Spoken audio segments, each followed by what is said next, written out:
Endocrinologist Dr. Jordan Geller, welcome to the program. Good morning. You're endocrinologist to Sofia Vergara, who is a television celebrity, also an endorser of furniture and a line of furniture and whatnot, and a model that actually had a bout with thyroid cancer. And so what you guys are doing is kind of coming together and trying to bring awareness, put a spotlight on hypothyroidism. That's right, Tom. Sophia and I have partnered up as part of this great program called followthescriptcampaign.com, where we are really trying to get the word out about the symptoms of hypothyroidism so patients and your listeners can really go to their doctor's office and ask the right questions to make sure they're being tested and treated if necessary for this condition.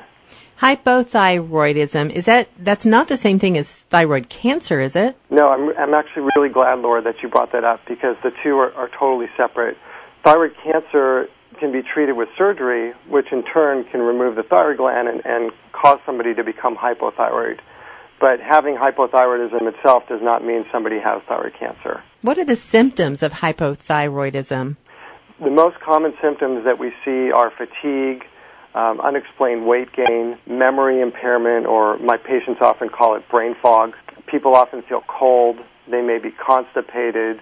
And they may notice changes in their skin or their hair and nails getting cracked or dry.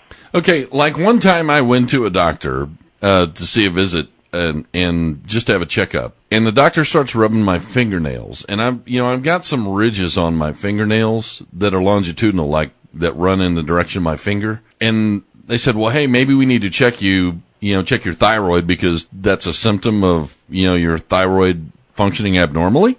That's right. And, that's great that your doctor picked up on that because these are subtle signs that often get unnoticed. The nails will often get dry or cracked, and so does the skin and hair oftentimes in patients with hypothyroidism. So that's a great clue that led your doctor to, hopefully test you. And it's a simple blood test that we can do now in the office and usually get the result back within a day to find out if somebody is hypothyroid. Are there different tests for this, or is it just pretty much everybody does the same blood test? Well, really, the main blood test that we use is something called TSH, which is available now, again, in most labs and really readily available. And that, along with an examination, of course, and speaking to the patient about their symptoms, can help a physician to diagnose hypothyroidism. Because we live in a very arid climate, so dry skin, dry hair, and dry nails, that's kind of a commonplace thing for us here in West Texas. So really we do need the blood test, I guess, to confirm anything like that going on. Absolutely. I mean, a lot of these symptoms of hypothyroidism can overlap with life. I always tell my patients that. And so it's so important that your listeners out there know about these symptoms and bring it to the attention of their doctor so that they can be tested and not just assume that it's from the weather or from maybe not getting enough sleep or something. There's a simple way to diagnose and treat this condition. What are the treatments for hypothyroidism? Well, the treatment is a pill, a thyroid hormone pill that really just replaces what your body is not making. And it's simple. It's taken once a day.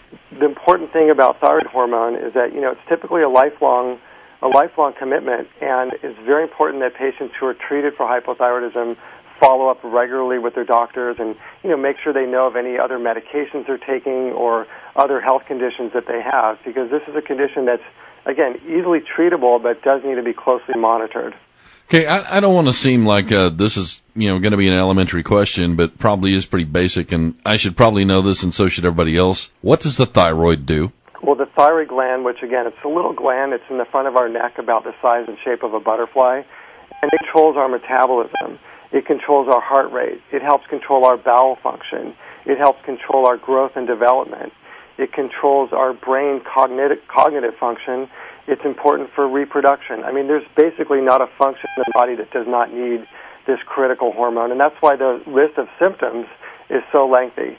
If your listeners go online to our site at followthescriptcampaign.com, they can see this whole list of symptoms, and there's literally check boxes they can take to bring to their doctor and see if they may be candidates for getting tested for hypothyroidism. Are there any environmental factors that come into play with hypothyroidism or thyroid cancer incidents around the nation? Can you see areas where it's happening more than in other areas? Well, we know there are many factors that go into both hypothyroidism and thyroid cancer. From an environmental standpoint, probably the most studied thing would be iodine.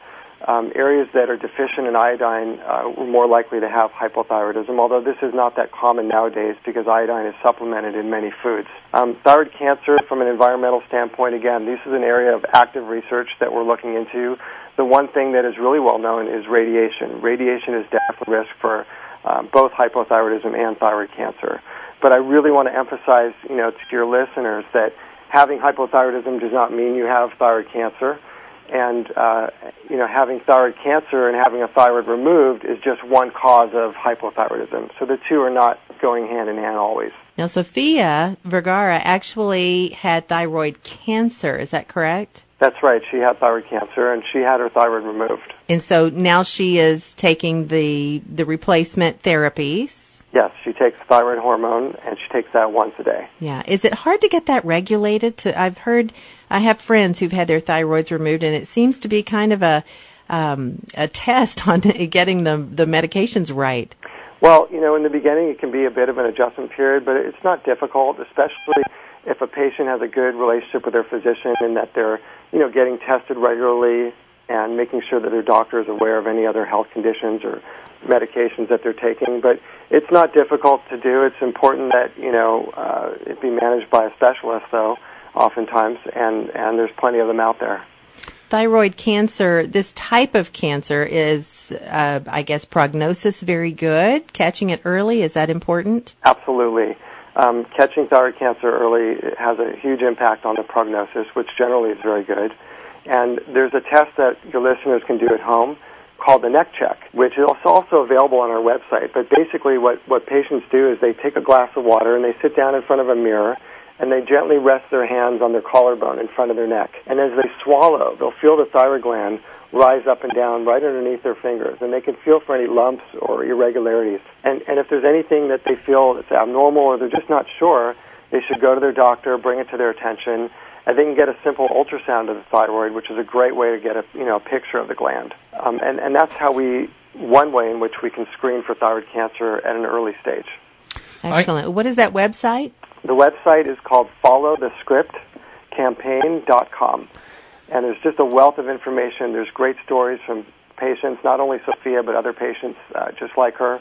And there's lists of symptoms and questions that patients should ask their doctor, as well as other information. Well, thank you so much for speaking out about this and educating the public about it. And our thanks go to Sofia as well. It's not always easy to go out there with your own personal story dealing with cancer. And I, for one, admire her for that. So thank you guys for what you do. Hey, Dr. Geller, thanks for taking the call. I know that you're running short on time. You got another interview set up just a couple of minutes away. Thanks for being with us this morning on Lubbock's First News. Thanks so much, Tom.